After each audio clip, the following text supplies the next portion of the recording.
और इस वक्त मैं मौजूद जानी ब्लॉक के सिसोला गांव में। आपको बता दूं कि पंचायत का चुनाव कहने के लिए तो एक बहुत छोटा चुनाव होता है, मगर एक पुरानी कहावत है कि देश के अंदर प्रधानमंत्री और गांव के अंदर ग्राम प्रधान दोनों की बराबरी अगर करें तो गांव को प्रधान ही चलाया करता है। अक्सर देखते हैं दिक्कतें, ज़्यादा परेशानियाँ कहीं बढ़ रही हैं तो कहीं घट रही हैं। बढ़ने का कारण क्या है वो मैं बता नहीं सकता आपको, क्योंकि अब नए नए जो उम्मीदवार हैं, क्योंकि अभी प्रधान पद के उम्मीदवार हैं, भावी हैं, अभी उनसे जानते हैं कि किस तरीके की दिक्कतें परेशानी यहाँ पर रही हैं। सिसोला के अंदर अगर बात करें, जिससे हम सिसोला के अंदर हमने एंटर करा, सिसोला के अंदर आए, तो सिसोला के अंदर भी हमने लोगों से जाना कि कितनी दिक्कतें यहाँ पर हैं। लोगों ने यहाँ पर काफ़ी दिक्कतों की भरमार बताई और इस साथ साथ ये भी बताया कि 2 योजना लगातार यहाँ पर ग्राम प्रधान रहे हैं, उसके रहने के बावजूद भी काफ़ी काम यहाँ पर नहीं हो पाए। गाँव उन चीज़ों से वंचित है। आपको बता दूं कि यहाँ से राशिद जी चुनाव लड़े हैं, उनके एजेंडे और मुद्दे यहाँ पर क्या क्या है और राजनीतिक बैकग्राउंड उनका क्या है, उनसे जान लेते हैं कि गांव के अंदर अब होने क्या वाला अगर यहाँ से जीत मिलती है। जी राशिद जी, ऐसा है, मैं जो चुनाव लड़ रहा हूँ अपने गांव के गरीब जनता के लिए चुनाव लड़ रहा हूँ, ना कि अपने फ़ायदे के लिए लड़ रहा हूँ। क्योंकि हमारे गांव में अभी तक कोई ऐसा विकास नहीं हुआ जिससे कि हाँ हम ये कह सकें हमारे गांव के प्रधान ने अच्छा विकास किया है या हाँ हमारे गांव में विकास हुआ है। हमारे गांव में असल में मैं जो है वो ग्रेटर नोएडा में रहता था आपसे पहले, और यहाँ मैं हफ्ते में 15 दिन में आता था। तो आने के बाद मुझे जो गांव के अपने आदमी थे जी, गरीब आदमी थे बेचारे, वो कहते थे कि यार हमारे गांव में कोई ऐसी खास सुविधा नहीं मिल पा रही, जैसे राशन नहीं मिल पा रहा, और जैसे विधवा हैं उनको पेंशन नहीं मिल पा रही, जो वृद्धा हैं उनको पेंशन नहीं मिल पा रही, जो विकलांग हैं उनको पेंशन नहीं मिल पा रही, और जैसे कि रास्ते हैं आज तक भी अभी कोई रास्ता ऐसा नहीं है जिससे वो हम ये कह सकें हाँ भाई रास्ता सही है। जबकि प्रधानमंत्री हमारे ऐसे हैं जिन्होंने अब की बार इतना पैसा दिया है गांव के लिए, गांव के विकास, पंचायत को बहुत ज़्यादा पैसा दिया है। कुल मिला के इतना पैसा आपसे पहले कभी भी नहीं आया जितना पैसा अब की बार आया।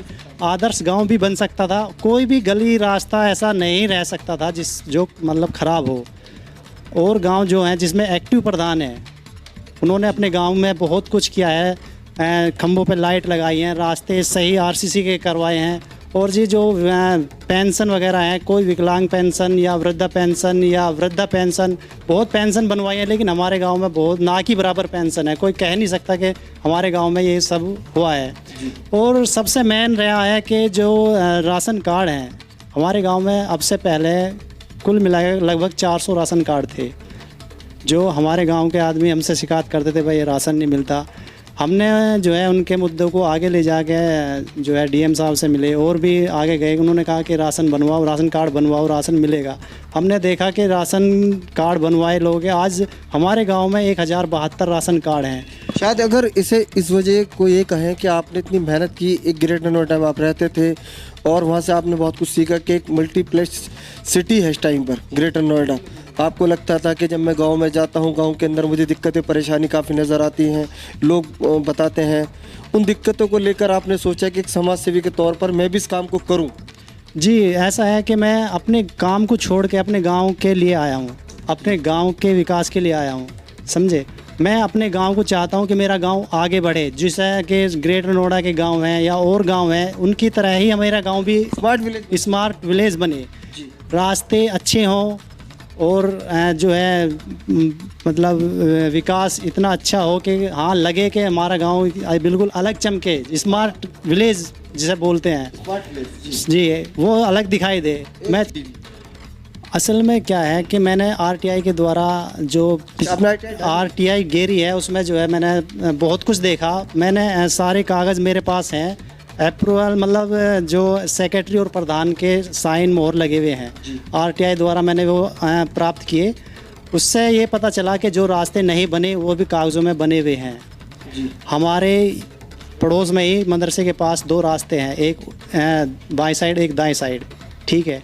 उनमें जो है ना दो बार पैसे निकल चुके हैं, एक बार 2,30,000 रुपये, एक बार 90,000 रुपये, जबकि उसमें कोई काम नहीं हुआ, ठीक है। ऐसे कागज़ों में दिखाया गया है कि इतने पैसे का काम हम कर चुके, लेकिन उसमें कोई काम नहीं हुआ। मैंने बहुत ऐसे रास्ते हैं, मतलब लगभग जो है कम से कम 50-60 लाख रुपए का काम है जो कि नहीं हुआ, और गबन हुआ, इस पैसे का गलत गबन हो चुका है। मैंने कब्रिस्तान की हालत देखी, क्योंकि मुस्लिम कम्युनिटी का बड़ा गांव है, कब्रिस्तान की हालत भी आपकी दशा उसकी थोड़ी ख़राब है। हाँ, कब्रिस्तान की दशा ख़राब है, पता नहीं इसमें क्या रीज़न रहा होगा उनका, क्यों नहीं इनकी बाउंड्री हुई, जबकि सब गांव के रीजन तो आप बता रहे हैं ना कि जब 50 लाख का गमन हो जाएगा तो वो तो कब्रिस्तान, हाँ शायद उसी में हो वो भी, काम कहाँ से होगा? काम कहाँ से होगा। और दूसरी बात, अभी जो है शौचालय आए थे, आपको मालूम होगा, शौचालय आए थे, प्रधानमंत्री की तरफ से आए थे, केंद्र सरकार की तरफ से आए थे, स्वच्छ भारत मिशन के तहत आए थे। हमारे गांव में कुल 238 शौचालय आए, जो कि माजरा भी इसमें शामिल है। और शौचालयों में बहुत बड़ी गड़बड़ी की गई, जबकि हमारे गांव में लगभग 600-700 शौचालय की ज़रूरत थी। हर आदमी गरीब है, कोई इतना पैसे वाला या मालदार नहीं जो अपने घर अब शौचालय बना सके। लेकिन उन 238 शौचालय में भी प्रधान द्वारा इतना बड़ा घोटाला किया गया कि वे कंप्लीट नहीं हुए आज तक भी। जनता चुनती है तो समस्या जितनी भी हैं और आप समाज सेवी के तौर पर भी काम करते रहे हैं, दूर करी जाएगी। बिल्कुल बिल्कुल, बेशक ये सारी समस्याएं दूर की जाएंगी, गांव को साफ़ सुथरा रखा जाएगा, गांव के रास्ते साफ रखे जाएंगे, गांव के रास्तों पे अच्छा विकास होगा। अच्छा, और जो आप सीख कर आए पूरी तरीके से अपना अमल में लाया जाएगा, बिल्कुल किया जाएगा। जो भी है मैंने अपने जो है सीखा है या अपने देखा है, वो सब कुछ अपने गांव में अमल में लाऊंगा। एक्सपीरियंस भी आपने ले लिया, क्योंकि साफ आपने शिकायत की। 5 साल से मैंने इतना एक्सपीरियंस ले लिया कि मुझे मालूम है कहाँ से क्या काम आना है। विधायक कोटे से, प्रमुख कोटे से, एमपी कोटे से, मतलब जहाँ जहाँ से जो काम आना है, हाँ जो ज़रूरत पड़ेगी तो सीएम साहब तक भी जाके वहाँ से भी काम लिया जाए। कुछ नहीं हो रहा है यहाँ प्रधानमंत्री 10 साल कर लिए, कुछ नहीं हुआ अभी तक गाँव के लिए। चुनाव यहाँ से लड़ने क्या उम्मीद है? उम्मीद है इनसे बहुत, उम्मीद है विकास हाँ। होंगे यहाँ पर। हाँ पे बता रहे हैं कि समाज सेवी के तौर पर भी काम करते हैं, जी जी जी। तो विकास के कार्य अच्छे होंगे। जी नाम क्या आपका? मेरा नाम शान मोहम्मद है। शान मोहम्मद जी, बताइए। काफ़ी दिक्कत समझ बता रहे हैं, काफ़ी दिक्कतें यहाँ पर हैं भी। क्या लगता है आपको, अगर राशिद यहाँ से जीतते हैं तो समस्या दूर होंगी? नहीं, जीतने की तो बहुत बाद की बात है, उससे पहले उन्होंने बहुत कुछ काम ऐसा कर दिया है जो ये प्रधान नहीं करा पाए। जी, समाज सेवी के तौर पर काम करते रहे। जी, मेरा नाम शेर मोहम्मद है। जी शेर मोहम्मद जी। और मैं थोड़ा सा कुछ बताना चाहूँगा कि विकास के जो मुद्दे हैं, अभी लोगों को ये पता नहीं ग्राम पंचायत के लिए सरकार ने कितनी योजनाएं रखी हैं। योजनाएं काफ़ी सारी हैं, जितनी 81 योजनाएं हैं, लेकिन इम्प्लीमेंटेशन जो 5, 3, 4 पे होती है, नाली खड़ंजा, पेंशन वगैरह, स्कूल का मिड डे मील। मैं चाहता हूं कि हमारे गांव में राशिद अगर प्रधान होगा तो जो 81 योजनाएं हैं वो पूरी तरह से गांव में जो है सक्सेस होंगी, कामयाब होंगी और पूरा गांव का विकास होगा। और मैं कहता हूं, इसलिए मैं एक चीज़ और कहना चाहूँगा साथ साथ, जहां हर चीज़ का विकास हो वहाँ बच्चों और शिक्षा का भी विकास हो। ये आपने बात बहुत अच्छी की कि शिक्षा का अभाव होना बहुत ज़रूरी। जब तक शिक्षा का अभाव नहीं होगा उस चीज़ पर बहुत ज़्यादा फर्क पड़ेगा। जी, कुछ लोग और मेरे साथ में, उनसे भी जानने की कोशिश करेंगे कितने अपने प्रतिनिधि से क्या क्या उम्मीदें उनको हैं। राशिद से हमें बहुत उम्मीद है सर, और इस लड़के ने इतना काम किया है इस गांव के अंदर बगैर प्रधान के होने के बावजूद भी, जो अपना काम भी छोड़ के, और जबकि बहुत इतना काम किया है। गैरनवारा से आने के बाद में वहाँ से आता था और यहाँ देख के बस नहीं कहता है कि मेरे गांव की हालत क्या है, कहाँ से कहाँ देश पहुँच रहा है। हमारे प्रधानमंत्री जी ने इतनी योजनाएं दी हैं कि लेकिन आप लोगों को लाभ नहीं मिल पाया। हमको लाभ नहीं मिल पाया। राशिद जी के भाई मेरे साथ हैं वाहिद, उनसे भी थोड़ा जान लेते हैं किस तरीके के यहाँ पर विकास कार्य किए जाएंगे और भैया से वो भी क्या क्या उम्मीद यहाँ पर रखते हैं।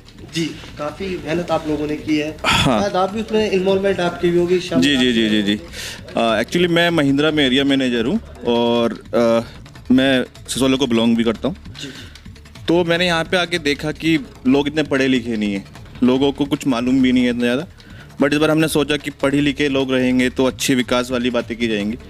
तो अब इसी से हमने पहले स्टार्ट भी किया हुआ है और हमने चुनाव होने से पहले भी 500 राशन कार्ड मेरे भाई ने गाँव में बनवाए हैं, जिससे लोगों को उसको सपोर्ट मिल रहा है, राशन घर तक पहुँच रहा है।